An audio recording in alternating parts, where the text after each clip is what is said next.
I don't have that money.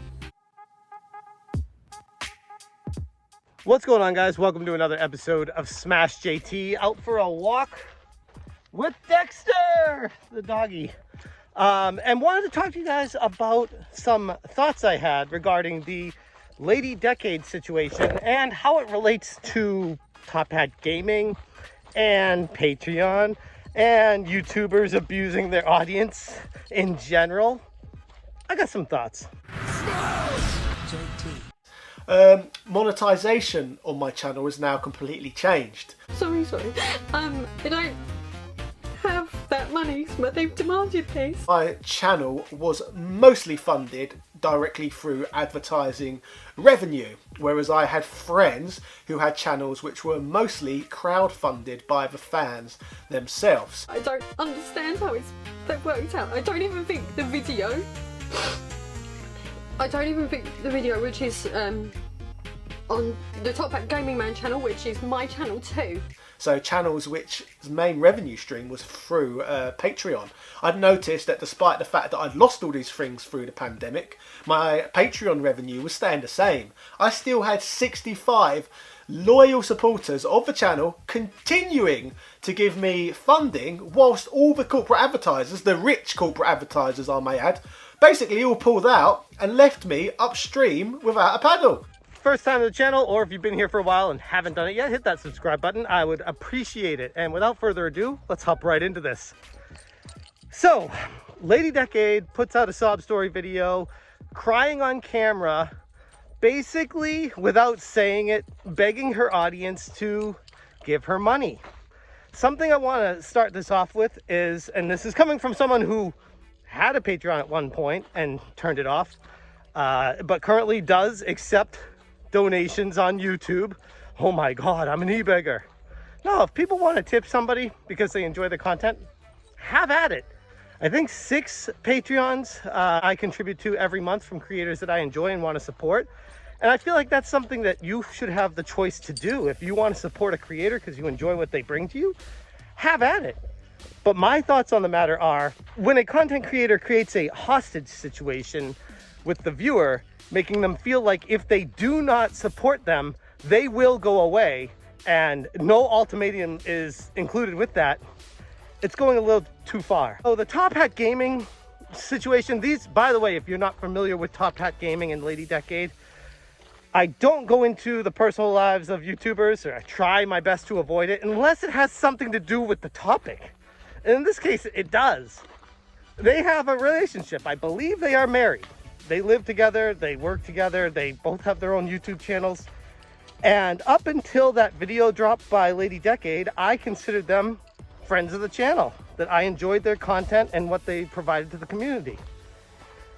But this is after, 2 strikes. Fool me once, shame on you. Fool me twice, shame on me situations.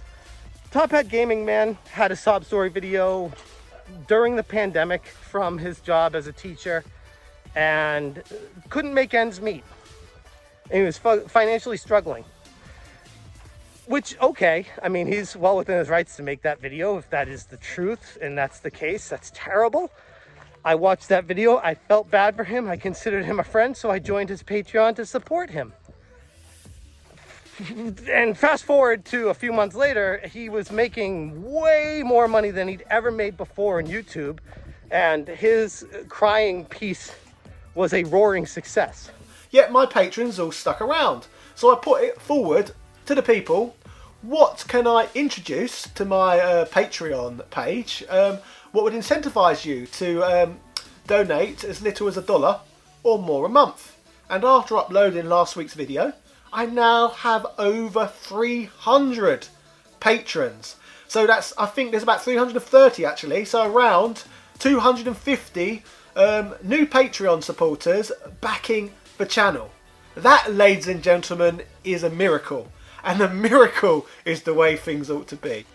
And after I kind of felt like he was using that to his advantage just to get money out of people instead of, doing YouTube to provide entertaining content to people, and if they wanted to support him, great, and if they didn't, that's fine too, type approaches, I removed myself from his Patreon. I stopped participating in it because I was like, you know what? I feel like he's doing fine now. He doesn't really need my support. And that's, you know, it's my decision. It's my financial, you know, money that I'm putting into it. So it's fine. I was still cordial with them, still followed each other on Twitter, and still felt like he was a stand-up dude, just kind of like, okay, kind of leaned on that crying a little too hard. But I mean, you know, people make mistakes. You got to give them the benefit of the doubt. And it is what it is. And we moved on from it. And now Lady Decade makes a video sobbing about how there's a copyright strike against her channel. But what she wanted out of it was more Patreon, more people supporting her financially, more money from people. And to get there, it was a very similar use case, was to cry in front of a camera and tell her viewers how bad she has it, how much she's struggling and the challenges she's facing, and why this is just so hard. And please feel bad for me. This is hard. I do this for you guys, and this person's taking advantage of me. I'm like, you used the image illegally. Now, this is where I think a lot of people will divert. But I'm of the opinion of, I think the copyright laws on YouTube and in this world are absolutely atrocious. But at the end of the day, they are the laws. Like, that is, you have to abide by what the laws are. And she used an image without the consent of a professional photographer that asked her not to use her image after he found out, I don't know how he found out, that she used an image in one of her videos. And she somehow tries really hard to twist this and turn it on him being the bad guy. And I mean, to be honest, I'd be pretty pissed too as a creator if I make a whole video and then I got some random person coming in saying, oh, I've got to strike your channel down. You give me all the money from that video, or this, that, the other thing, if you don't take my picture off your video. But instead of taking the picture or cutting it out or doing the number of things you could have done to it, she decides to make a video crying to her audience about how she's poor and she can't make this bill that she owes this guy from this claim that he has, while she's sitting in front of thousands and thousands of dollars worth of video games. It's kind of funny. If it wasn't so cringy, it would be hysterical. Point being, I'm not a fan of a YouTube content creator taking advantage of their audience and treating them like they're idiots. And I'm even more shocked at the response from the community, the larger channels, the content creator community as a whole, that is basically supporting her on this video. And some people say, oh, they're simping for her, you know. I don't know. I don't know why it is. Maybe it's part content creators gonna stand up for each other, because if this happened to one of us, I'd want people in my corner too. But I mean, here's the thing. If I used an image from a professional photographer in a video and they reached out and were like, hey, I don't want you using my image in your video, I would take that video down. I'd be like, man, that sucks. What a dick. But at the end of the day, it's their right, it's their image.